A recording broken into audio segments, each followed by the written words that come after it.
Thanks for tuning in to another episode of the Colorful Kid podcast. This episode, we have Melissa from FMF State of Mind. She joins us to recap the Nations League, look ahead to the Gold Cup, and if we have some time, we'll dip into what's happening in Liga MX and the CONCACAF Champions Cup. Melissa, how's it going? How's sunny California? Sunny SoCal, California. It rained last night. It's kinda cold, actually. So there's flooding today, is what you're saying? A little bit. It's finally cleared up. Well, thanks for having me. Excited to talk about some Mexican soccer. Now that it's not all doom and gloom. I mean, it still kind of is, but it could be worse. We could just look to the neighbors to the north of us, and That's true. at least our star player isn't suing our federation because they played him and he got a torn ACL. That's true, they are in the middle of that. That's crazy. That's crazy stuff right there. Yeah, now Bayern Munich is pissed off, whatever, that's Canada's problem. I understand why they're messed up, but it happens. Come on, guys. It happens, sadly. Yeah. Well, you covered the games at the Nations League, so what I guess my question to you is what did happen those 2 games versus what you expected to happen? Was there a difference, or did you expect Mexico to win both games and walk away with the title? 'Cause that they were the underdog in the first game for sure. Okay, first I wanna preface it with this about the Nations League. I have no clue why do we have the Nations League? Like, why like, just we could use this time, these windows to experiment and actually work on strengthening our teams. Because I understand, like, this is still strengthening the Mexican national team, but you have no choice but to win the trophy, basically. So you don't get a chance to really experiment because if we got to the final and would have lost, you got the fans that would be upset about it.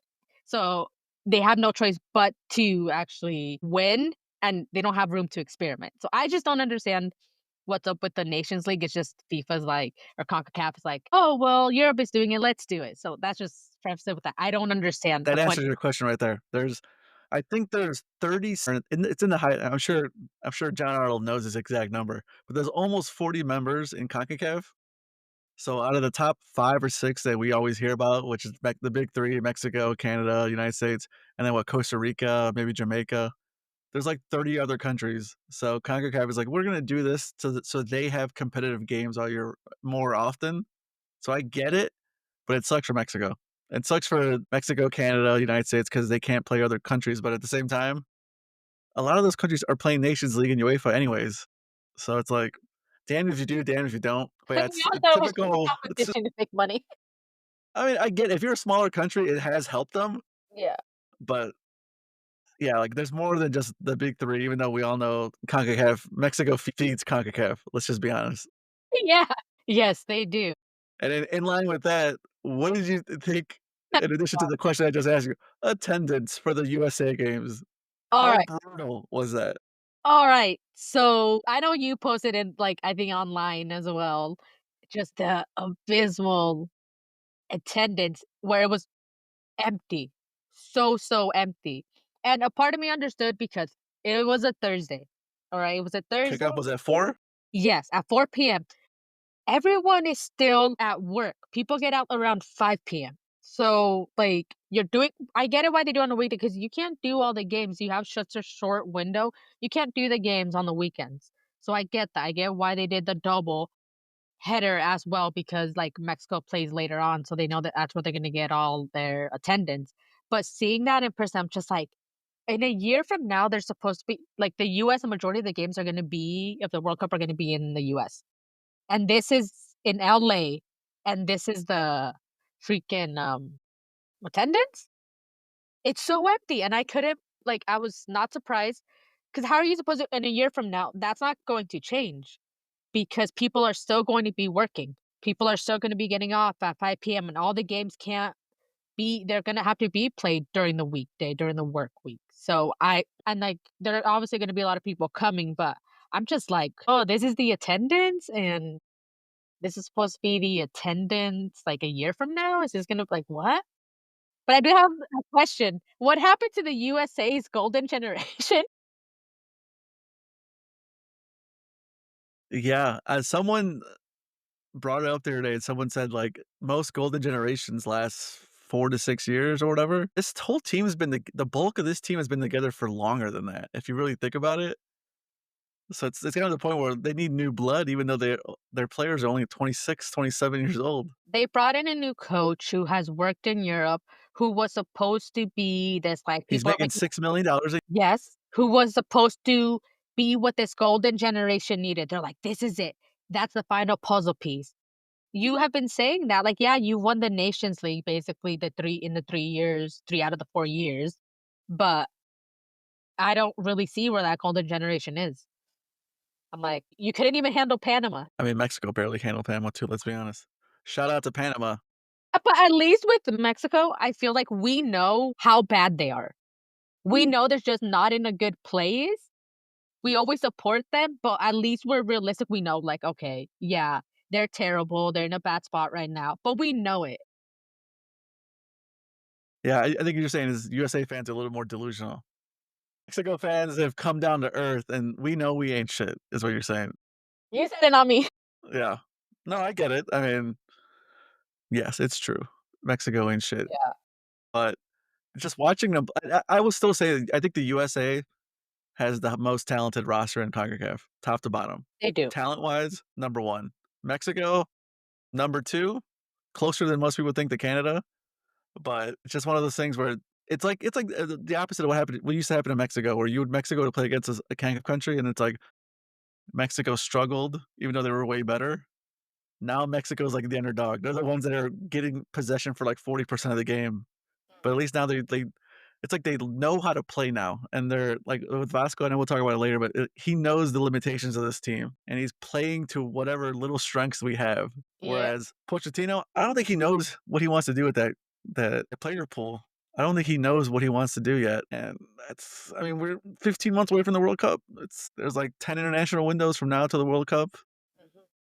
so I don't know, but You can have all the talent in the world, but if you don't have a good head coach, it doesn't matter. It can only get you by so far. so I guess kind of in line with that, do you see this trophy as more Mexico won this trophy, or was it more like Canada and the US kind of USA and Canada kind of found a way to lose it? More towards, like, the USA that they, like, just lost it. Because with Canada, I was like, "Okay, Mexico's gonna beat Canada, but Canada's definitely gonna be the better of the 2." I would say that was still the best game of the tournament of all of these 4 games. Mexico versus Canada was a really good game. Yeah. Because at a certain point, Canada basically up until the 2nd goal, Canada was dominating the Mexico. They were, and, like, even Vasco said in the post-match press conference, he was like, "Oh, I was happy, that they won," but you could tell that he was, like, just not really happy. He was content because they won, they made it to the final, but he's like, "We got a lot to work on." And he kept reiterating that all conference long, "We have so much to work on." And that goal, it came at the right moment because otherwise Canada could have probably scored. Yeah, that was still the best game. The Panama USA game was so boring, man. That was I'll be honest, I was up in the press box. I was kinda, like, almost falling asleep, it was that bad, and everybody was just so quiet and, like, no one was really into the game, and everybody was like but when that goal came, I have never heard the press conference, like, the press room so, like, loud, like, "Finally, a goal," because it was a whole 'nother environment for the majority of the game.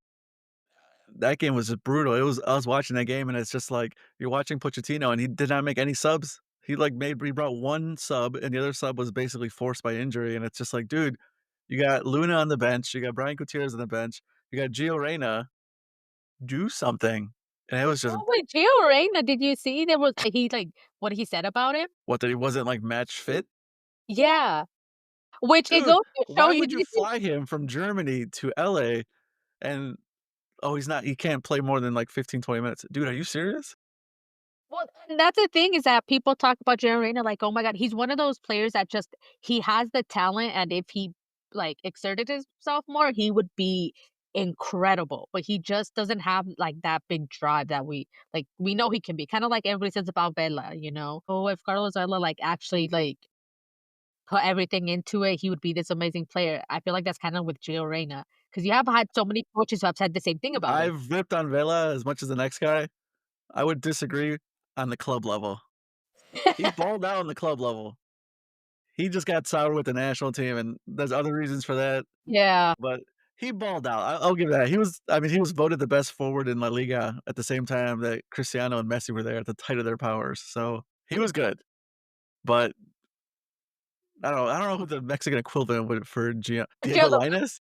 Gio dos Santos, he was Yeah, another I one. mean, It was not the field issues, god. I don't know, he just can't see every time I look up, he's hurt, and it's just like, is he gonna leave? Is Borussia Dortmund gonna try to sell him in that early window maybe before the Club World Cup? I don't know. Yeah, so he does have that talent there already, but it's like, this is multiple times, like the 4th or 5th time someone has said this about him. At a certain point, ooh, you gonna know. It's I not was surprised he did get minutes. I was he surprised. had to get minutes, like, after the first game, Pochettino was like, "I have to play him something," like, yeah, that Canada game was better, but the Canada-Panama game or sorry, the Canada-USA game sucks for Alphonso Davies that got hurt, It was but oh my god, to see Canada come out on top, I'm like, "Woo." I honestly did not think it would happen. I was like, "Oh, the US is mad, they're gonna go ahead and go and place 3rd." No, but Canada wanted it more. They were like, "We yeah, got it." yeah. So, Did you get a chance to listen or do it, hit the press room for Jesse Marsh? I saw it on the TV because I didn't get to go down there at the time he was doing it, but I heard snippets on the TV in there. He still sounds bitter that he wanted the USA job. So that's I would say yeah. I'm just like and he got red carded too. He got kicked off. Yeah, and he was wrong. He He was was clearly wrong. totally wrong, and I give it up to Katia for, like, actually making the right choice, and she was like, "I'm not taking your crap," which I give it to her because a lot of the time these reps, sometimes you just gotta give the card. Just be like, do not start with me." And he ran so far, like, you had to give him the red card. But at Yeah. the same time, if you're like a Canadian player and you see your coach running out there and doing all that shit, it kinda feels nice. It's like in the NBA when your coach gets a technical foul because you got fouled and the ref didn't say anything. Yeah. You respect your coach more for getting that technical foul. Yes. So I like him because you can see how passionate he is for his Yeah, player. yeah, So at least you have a coach who's protecting who's, like, "I got you, I got you." yeah. Speaking of coaches, Lasco was coming in a little shaky. Well, as a Mexico coach, your job is never secure. But What is 3rd term? yeah, yeah. And it's funny because you can tell. I mean, I've seen his press conferences. He doesn't care.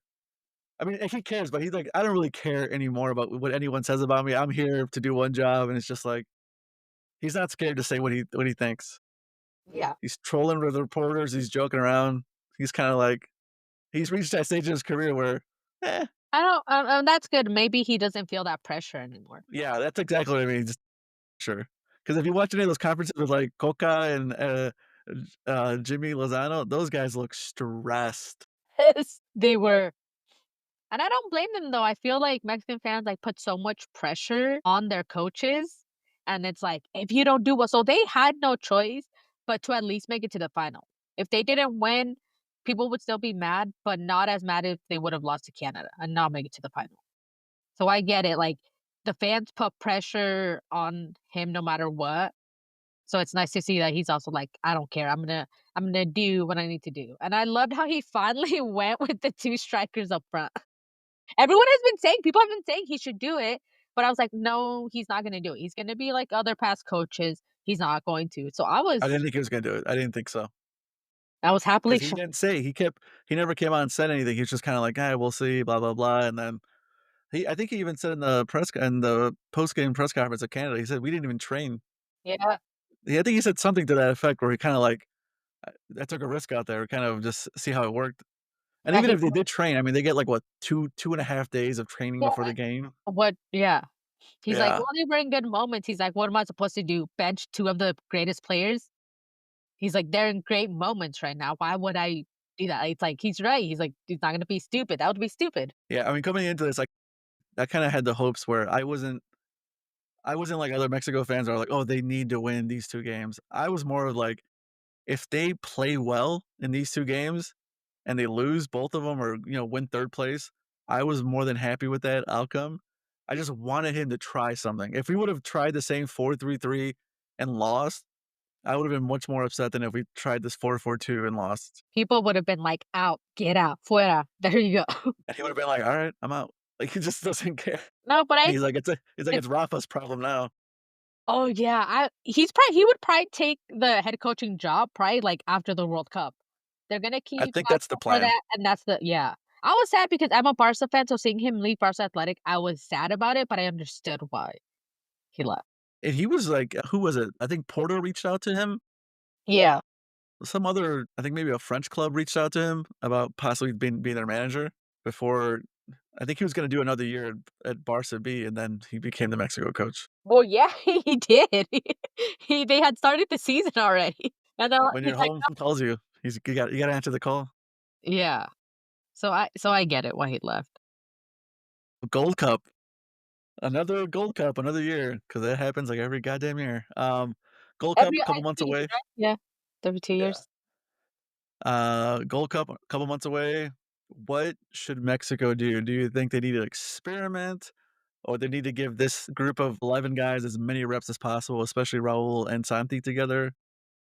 What should they try to accomplish in this Gold Cup other than winning it, which I don't really care about winning it, but you know what I mean, roster-wise. Yeah. I will say this though, CONCACAF, smart business decision to have Mexico open up at SoFi, the competition. That's such a smart business move because Yeah. we know they're gonna CONCACAF show. knows how to make money.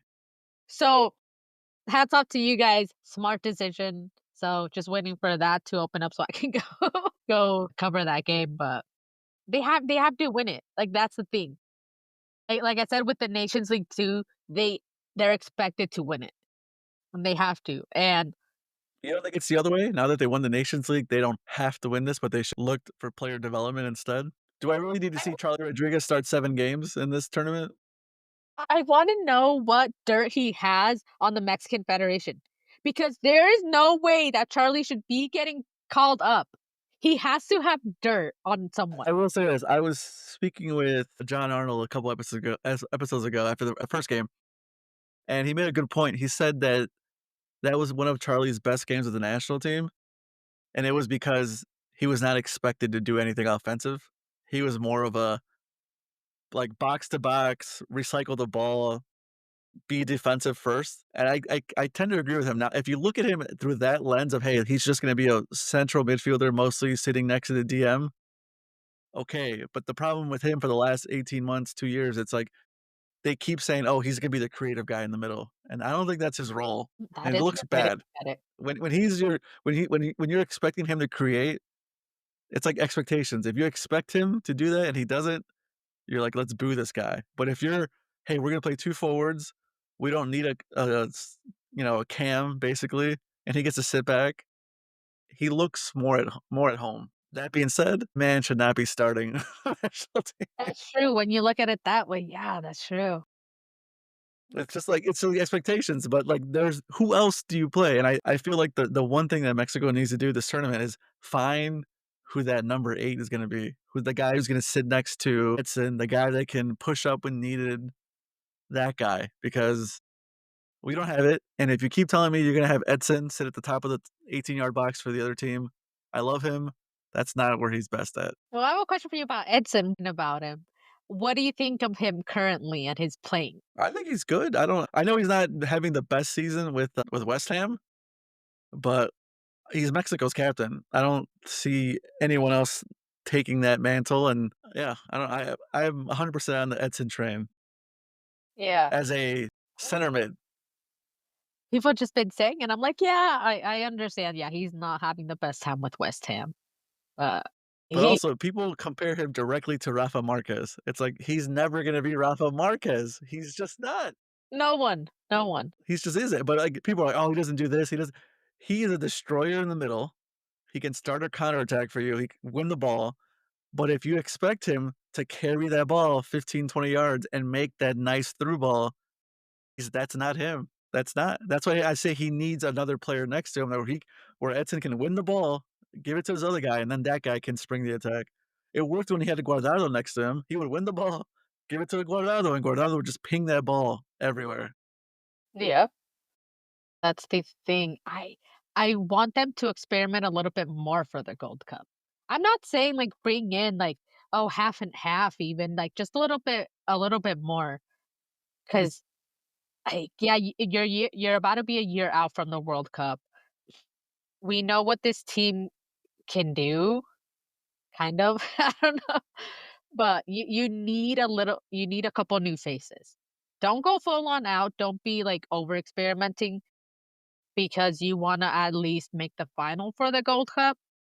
I think that's a good thing. You lose it, like you said, because we at least they made it to the nation. They won the Nations League, but we need some new faces. Give a little bit more experimentation. Keep the two strikers up front because this was Yep. only 2 games. I want to see how it goes throughout the Gold Cup. We need Santi to play against Cuba and score, like, 6 goals to just get off of that Yeah, scoreless streak. But I think you're right. You play those 2 strikers and you try to find your number 8. You try to find another winger you can rely on. Something else. Santi needs he needs to go to like a therapist or something. He missed a penalty over the weekend He did. that Pulisic gave him because Yep. Pulisic is the designated taker for Milan, and he said, "Oh, you He's got like, this, Santi," oof. and then He he said missed it. Oh, he needs to sit down on the couch. Sit down couch with that therapist, like something is going on. Because for the Mexican national team, he performs well for his club, but when it comes to the Mexican national team, other than that goal he scored in the last Gold Cup, he just really doesn't.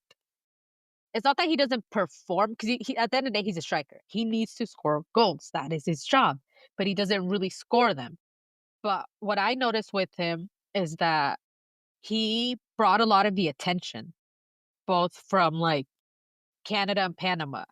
So that left, I think, Raul. I thought he played well in those 2 games Yeah. because he was, like, leading the line that would give Raul space. He would Mhm. make the runs and leave the space behind. I get some people say, "Oh, he didn't score." Well, his runs created space. He was more active in the second game than the first, which shows you they're getting more comfortable. So, yeah, like you were saying, I want both those guys to start as much as possible just to kind of, get that chemistry going and then maybe spring in a Quiñones start here or there to keep Raul fresh to kind of because you need if you're gonna play with 2 forwards, you're gonna need a 3rd one to come off the bench. Mhm. Quinones is that guy, and he's doing amazing in Saudi Arabia. Yeah, He is. it's Saudi Arabia, I get it, but yeah, I mean, He's he's doing in good. good form. Yeah. So, people are saying, "Oh my god, with Santi, he didn't do anything, this and that, you're just glazing him." No.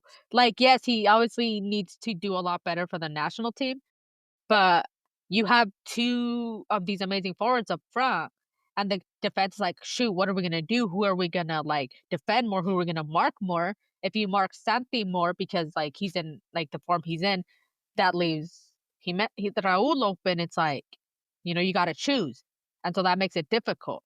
So, yeah, maybe he's not scoring goals, but obviously as a striker, he needs to, but at the end of the day, he did well because, like you said, the space is open. He pulled those defenders out. Yeah, and we can't you can't gloss over the fact that we just talked about how Mexico's had no creative midfielders for the last 2 years and then blame Santi for not scoring either. Exactly. Like, he's not scoring his chances, well, if he gets 1 chance a game, I'm sorry, but that's not good Even enough. Antuna is something else. Oh my god. Yeah, if you have Antuna sending you crosses, then No. what do you want him to do? Exactly. So I feel like it doesn't matter, who it is that's up front. You don't got those balls coming in, it doesn't matter.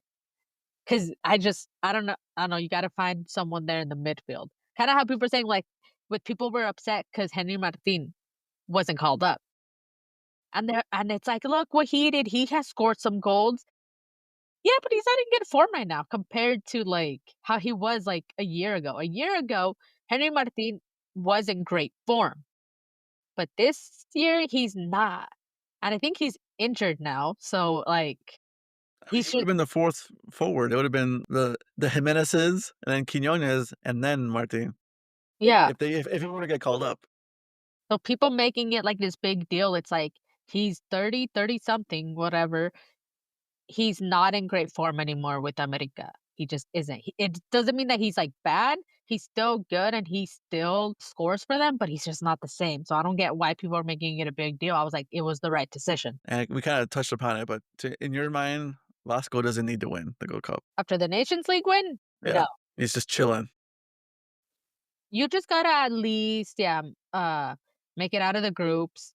A final spot would be great. but I wouldn't be too upset. It depends on the form and how they reach the final. Like, if they reach the final and lose, I guess it just depends on how it was. Was it because they were experimenting? Oh, they were experimenting, trying new things? Awesome, I don't care that they lost. They're experimenting, they're trying new things, and they're preparing for the World Cup in a year. Awesome. Okay. They lost. I agree. It's kind of about I feel like they got a core of players. You know, they got the 2 center backs, they got Edson, they got the 2 strikers. I don't know who else you would put in there, but they got like 6 or 7 guys that, "Alright, these guys are gonna likely be our day 1 game 1 starters in 2026."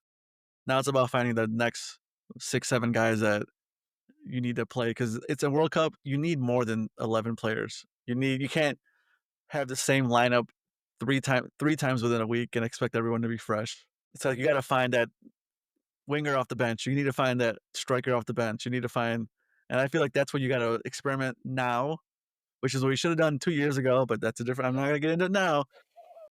We should have done that in 2023. We should have done the generational change in 2023 and get some of these guys some playing time. But yeah, let's not go too crazy, but let's not play the same 2 let's not play Luis Chavez and Charlie Rodriguez and Orly Pineda every game. Let's try something else, man. So I got a question for you. I don't know if you saw Jorge Sanchez and his interview that he did about Oh, that he was, like, shocked that he wasn't part of the team? and he said, "I helped get them there. I helped get them to the semis, and I wasn't chosen." What? What do you think about that? I mean, he's not wrong, Yeah. but this tournament's also played over, what, 6, 7 months? Like, you know, I wouldn't have been upset if he got called in. It's not like Mexico has all these great right backs ready to go, but he's young enough. It's not like he's 36, you know, he's like, what, 27, something like that? 28? So, I mean, if he does well, if he gets called up this summer, whatever. I mean, I'm not too concerned either way, but yeah, the interview's a little much, but it is what it is. I mean, he wants to play for the national team, that's good. Whatever. Yeah, Keep that's playing. so get better. I guess people are just upset, and, like, I get why people are upset because he doesn't even like, he's not this big deciding factor either with Cruz Azul. So, I get him, like, oh, why he's upset because that's true, he did help out a lot because he played those games. Wasn't that he helped out a lot, it was that he played because they were just so stubborn about playing him. But maybe now he'll get back into form. Yeah, So, the door's not closed on his national team career. It's not like he's shunned and they're not gonna call him in. It's like, "No, dude, you have a couple good months, especially during those Molero games, during non-FIFA dates, like, you'll get called up." I mean, yeah. I don't think there's a designated right back that's gonna play every game for Mexico. There's very few positions on the Mexico national team where it's like, "Oh, this guy's starting every game." Yeah. Before we move on to Liga MX, Mexico's number 1. How do you feel about Malagon? There was some shaky moments. The only thing is that sometimes he comes out when he didn't have to. And then you don't really see that when he plays with America. But I believe that's because that he has such a strong connection with those guys because it's like that's who he sees on his club team. He sees them day in and day out. So he knows that he doesn't have to come out or he knows that, oh, when I need to come out. Well, Whereas also international international soccer, the yeah, players are bigger than Liga MX. yeah. So I think it's also maybe the nerves. You can see he was nervous. He was nervous.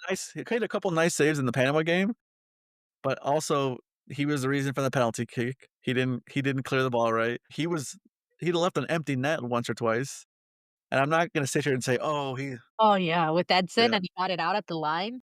yeah. I'm not gonna sit here and say, "Oh, he's terrible, he shouldn't play." I mean, I don't know who else you play over him. Yeah, Goalkeeping core is a little thin, so, I mean, I'm okay with the writing it out with him, like, at number 1, but I was hoping he would kinda put his stamp of approval or his stamp on the position, and I don't feel that way. I don't know about you. I'm not fully 100% confident in him, but like you said, we don't have a pool. Like you have Tala, but I would Chiva Hermana, but I don't think Tala would perform even better with the national team.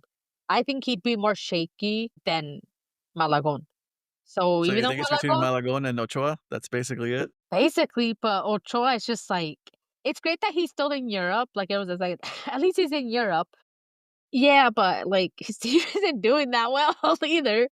I mean, he's playing on a team at the bottom of the table. It's not like he's playing for, you know, a the league he's not playing for, like, Porto, you know? He's not playing for the top team in that division.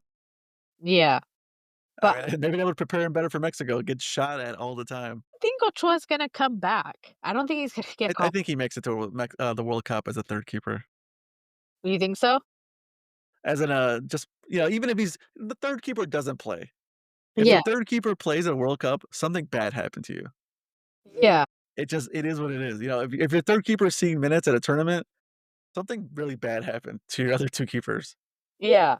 That's true. So, you bring him in, you bring him in as a 3rd keeper if he wants to come in and say if you but you have to tell him up front, "Hey, I'm bringing you, you're gonna be the number 3." And if he wants to come in as a number 3 to keep to mentor the other 2 keepers, I'm okay with that. Do you think he would? I think he would. I think he wants that other World Cup, that 6th World Cup. Yeah. I wouldn't be surprised. Either way, I wouldn't be surprised a year from now if he is. If he is, okay. If he's not, okay. But I think right now Malagon is the number one goalkeeper. And yeah, I'm not fully like you, I'm not fully 100% confident in him, but he's the best we got. He is. He's shaky at times, and he just needs to definitely communicate a lot better with his line. I know they don't have a lot of time together, but you gotta get that communication is key Yeah, because he's one of those positions where don't experiment, just let him play as many minutes with Johan Vasquez and Cesar Montes as possible. yeah, because that's the pairing, 100%, and they Yeah, do well together though. yeah, yeah, as long as Montes doesn't lose his mind and he gets a little aggressive sometimes and gets unnecessary yellows, and I mean, you kinda need that from your center back, but I wish he would calm down sometimes. Yeah. Johan, though, I'm impressed by him and how much he has grown over the last, like, 2 years. I mean, all these clubs are looking to get him because I mean, he's that left-footed center back that every club wants, a left-footed center back. Yeah, and he literally, like, has gone I just have loved to see his growth. I'm like, "Man, dude, you have come from here to here, and look at that. You got big clubs coming after you. Yeah, Look at and that." he's another player, he coulda came back to any of the big clubs the last 2 years, but he stayed in Italy, now he can play in the center back in a back 2, he can play on the left side of a back 3. I've seen him play left back in Yeah. Serie A. He gives you some flexibility. That's true with his mindset because, yeah, I'm pretty sure, like, you'd have Club America who would be paying so much money for him. Anyone would pay so much money for him to come back, but that just tells you the mindset. And with Cesar Montes, like, yeah, he has his issues, but at least he does have that mentality too. Because he said they've asked him, Also, he's "You tall. He's our only yeah." tall defender. It's like, "You're Mexican, right? Why are you so tall?" But they work well, and I love that he's still staying in Europe even though it has not gone well with him in Spain.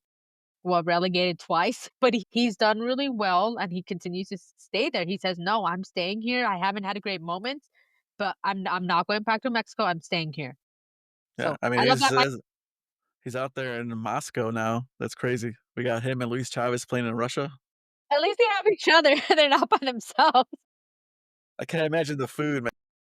Oh my god. That's no, they have, like, a 2 or 3-month break Yeah, with they have a long winter break 'cause, the weather is yeah. it's oh my god. The only thing Mexico's for sure about is that pairing. That's it. The only thing. Them and Edson, and that's it. Dom, Edson, I guess Malagón, and then the 2 forwards. Everything else, We'll up for see. grabs, baby. Whatever, whoever does Uh, well. let's go. Let's go.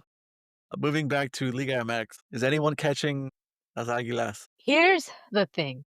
Is Liga MX like 2 tournaments, basically? It's Yeah. the regular season and then the Liguilla? 'Cause I feel like very rarely in Liga MX does the number 1 team ever win the Liguilla. No, I think they did. I think, America both not the first one they won. Not the first Second one. one. I think it was the second and this last one. This last one, I don't think they were number 1. Or No, they were. No, they I don't know. I don't think they were. Well, I'm disappointed a little bit in Leon, but at the same time, I'm not because they were doing so well. And now, like, 4 points isn't a lot. They're only behind 4 points. But I really, really thought that they were gonna go and battle it out with Club America and be right there. That's what I thought.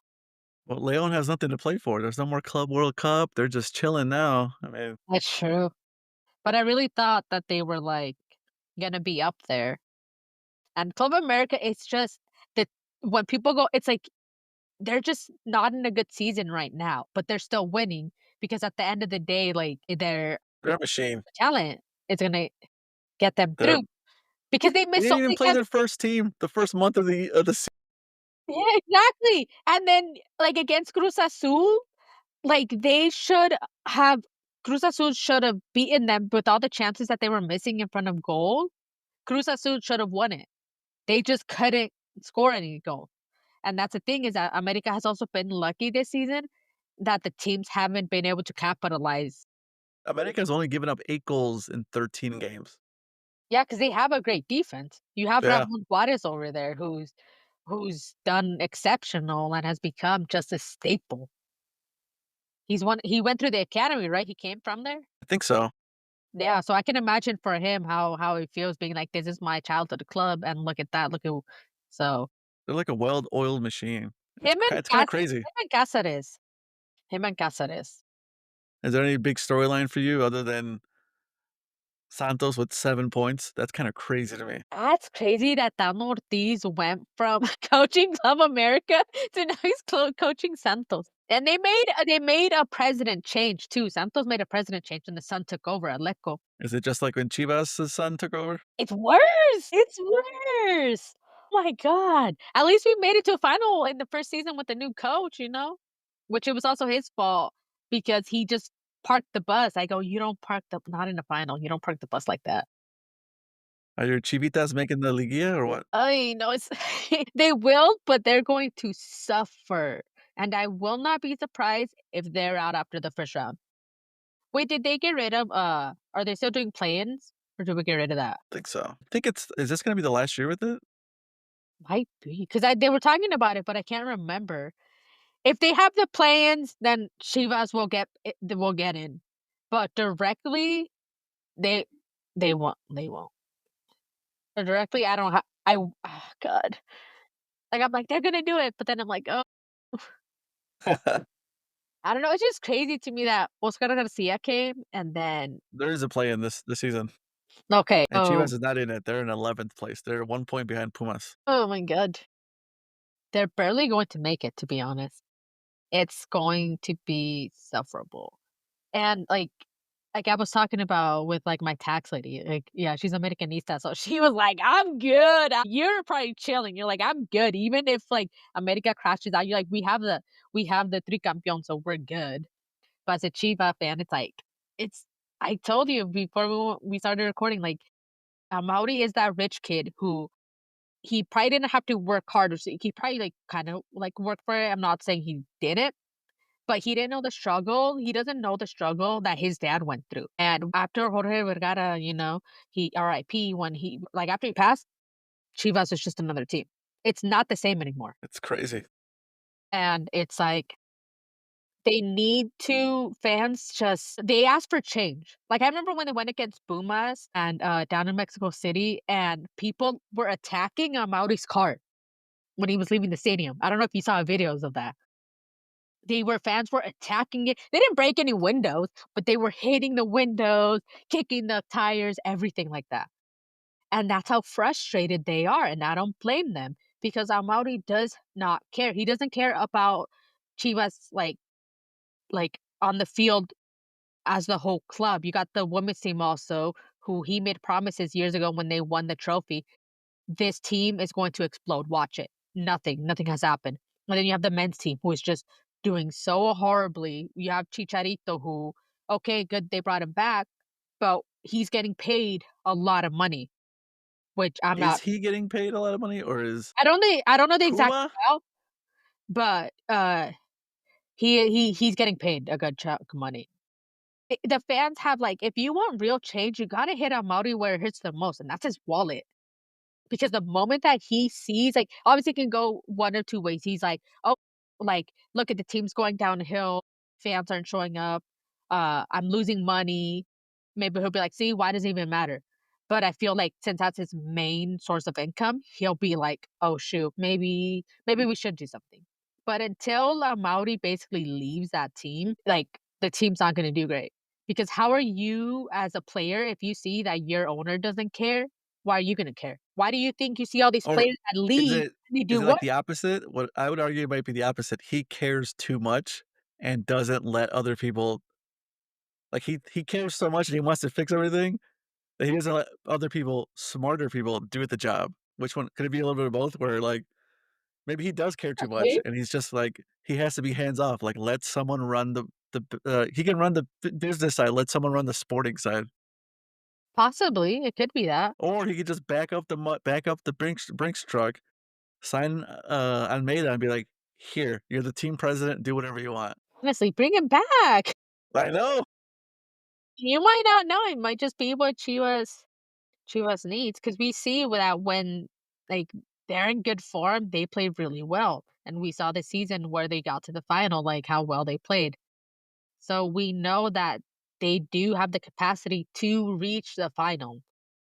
It's just I don't know, like, I see it as also a, like, where's your love for the escudo, for the crest, because you can tell before, like, in years past how much players have loved representing that jersey. That's a lot of people say that now, like, do these players even love representing the jersey and wearing it? Because it doesn't seem like it. And then you have players who leave. I don't know if you saw, like, Chivas del Norte and their little their their thread about players who Oh, leave yeah, I Chivas, see it. and they it I send fell him links for down. that thread all the time. I'd be like, "Hey, this guy just scored." Sometimes I do. If it anytime Alan Pulido used to score in MLS, I'd be like, "Hey, bro, Pulido just Yeah. scored," and he'd be like, Yeah. Oh, that poor guy. Oh my gosh. Yeah, I don't know how he does it. He has to disassociate "He because does, man." Shout out to VAR. I know you're listening right now, and I'm praying for you. yes. Mostly praying for your downfall, but still, I'm praying for you. No, not me. You're you hermano. Yeah. I was in, any Chivas fans listening should check out the Chivas del Norte Discord. I was in there, I got booted. I posted some Cuauhtemoc Blanco gifs that they did not appreciate, but yeah, I'll tell you this, it was worth it. So shout out to whoever kicked me out of that Discord. For sure. You're a real one. You're a real one. You did not. You really got them that mad? Yeah, yeah. I'll just leave it at that. Before we move away from Chivas, one player I wanna talk about real quick, Piojo Alvarado. He balled out Nations League. What are your thoughts on his performance? 'Cause I've been kinda critical of him with the national team. He's been very shaky, no standout performances, but I think those are probably 2 of his best games. Yes, I love seeing how he's doing so much better with the national team. Yeah, it was only 2 games, but I love it because, yeah, even I was That's what even he could do that at Chivas if he had a yeah. forward. Exactly. That's the sad truth, I'll agree with you on that. Is that I'm a Chiva hermana, but I will criticize the players, I will criticize the team. I won't just be blind. He hasn't been performing that well for Chivas either. So, seeing how he played these last 2 games with the national team, I loved it, and I go, "That is the Piojo that we all know that he can be." And now, can you transfer that to Chivas? Because we really need it. We're one spot away from making it to the, play-in, so please show us that level of player that you are. Well, to end the podcast here, we're gonna talk about the only trophy that who hasn't won this trophy yet? Dine has not won. He's won all the This trophies. is the only trophy he has not won with Club America. Which is funny how we say, like, finally, like, maybe this'll be it. He's only been America's coach for what, 2 years? And he's won all the other trophies that he can win, and this is it, the Yeah, only one. 2 years. He got the job June 2023, so not even 2 years. And I can't believe I'm gonna say this, but he might lead America to the Treta Campeón. He really might. It kills me saying it as a Chiva fan, but he just might do that. And lift the CONCACAF Cup. And that's the issue, that's the only one. I really think that And if he I think wins they're gonna it, go for he'll it. leave. I think he'll leave. I think he'll leave because, like, what the national team spot is now open for Brazil. I think if he wins the Champions Cup, I think he might really be like, "You know what?" And Brazil comes, "Hey, we want you." That he If wins Brazil it. comes, I'm a Club America fan. If Brazil comes, hey, man, you won 3 titles at Club America, just go coach in Brazil because that Brazil job at a World Cup he's Brazilian, so, like, Yeah. It's never there's gonna nothing come around else. again. Yeah. Yeah, like, he has to go. Yeah, you guys are right now, America fans are living in this really great world and this really great stage because, like, in this golden era, because that's all Jardine. Yeah, it's some of the players, but, like, I don't know if you watched Henry Martin's interview. I don't know who I can't remember who it was. I've only seen clips of it on TikTok, but it's him talking about how when Jardine came in, he had a talk with them, and he showed him a video clip. I can't remember what video clip he showed them, but he showed them, like, winning a title is not hard, but winning 3 titles, that's hard, but we can do it. And you can see how America, like, how they completely changed their mindset. That is the kind of coach that Chivas needs, honestly. Maida 2.0? Yeah, like, how did it just completely changed them? Look at, Cristian Calderon. Look at him. He left Chivas, went to the enemy, the greatest enemy, because he came from Atlas, and he already going to an enemy, but to go to freaking down to Mexico City, go to our biggest enemy, and become a like, that just shows you the discipline that Jardine, like, had, and, like, that's what they gave him because he didn't really have too much of that at Chivas, unfortunately, there was a discipline issue, and he came to America, and look, and it's sad, and it it makes my heart hurt to see that.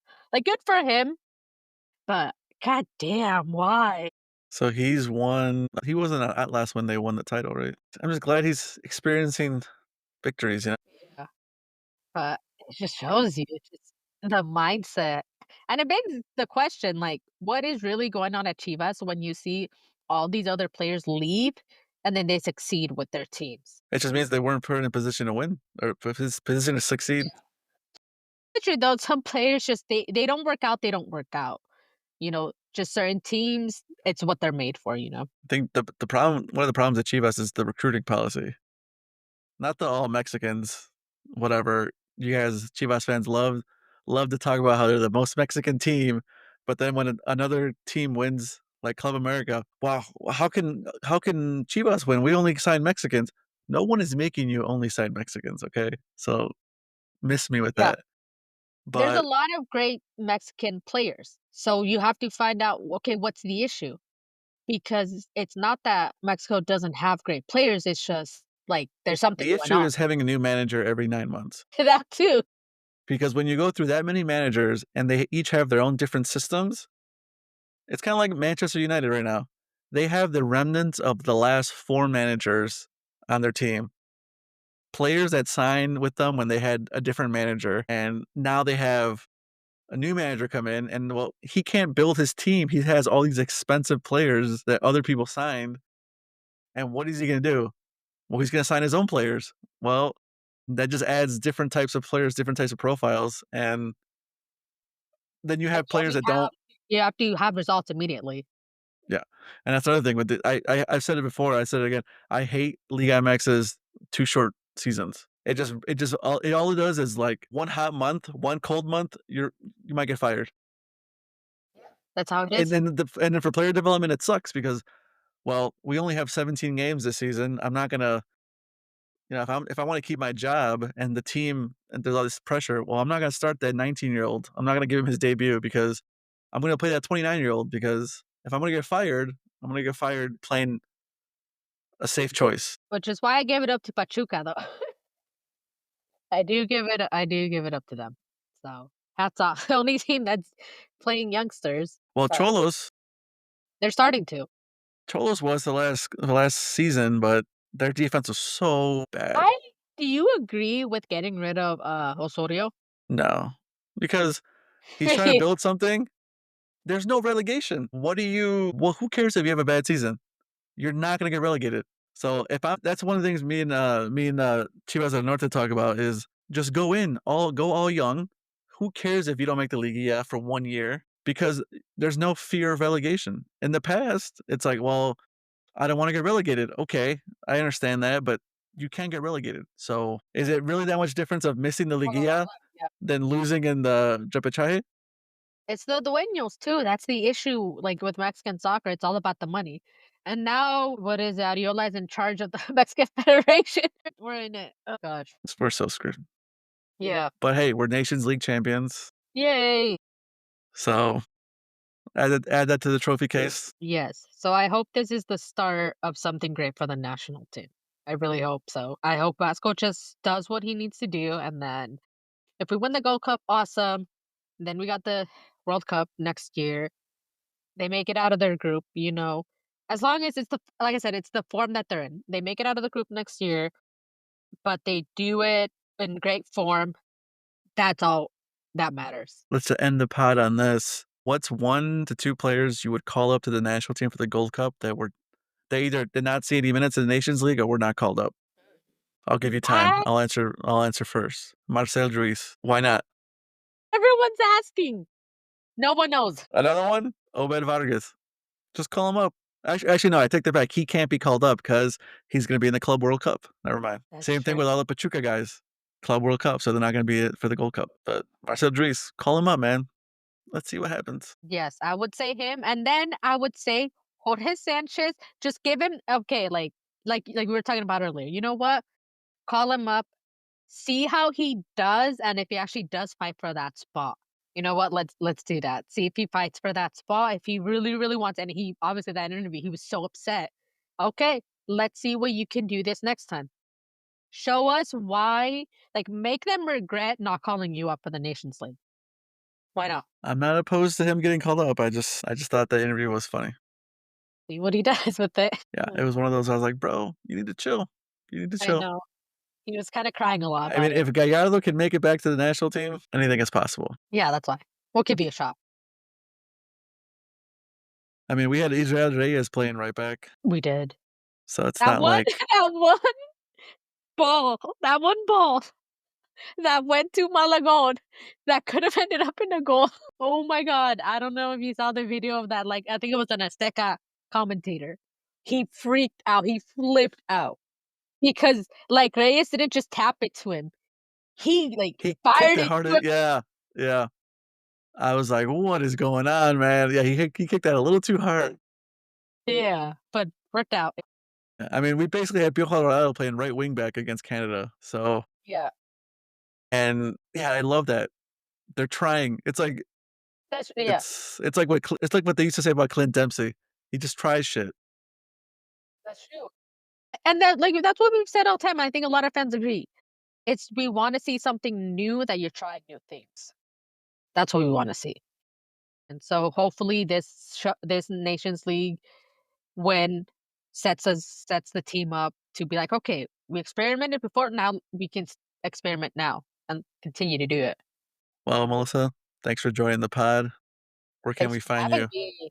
So on all my social medias, I have all social medias, Twitter, Insta, Blue Sky, TikTok on at Miss Melly Castro. And you can catch my articles on FMF State of Mind. What are your thoughts on Luka to the Lakers? Oof, I love it. I don't love the ticket prices, but I love it. Let's go win that title. I feel like the Chivas fans because I'm a Bulls fan, so I'm like, "Hey, we're in the play-in." Like, yay! Hey, Lonzo might come back. Maybe. I don't know. And on that note, thanks for listening to the pod. Drop a comment, review, follow us on all social channels. Thanks again. Thanks for listening, guys. Later.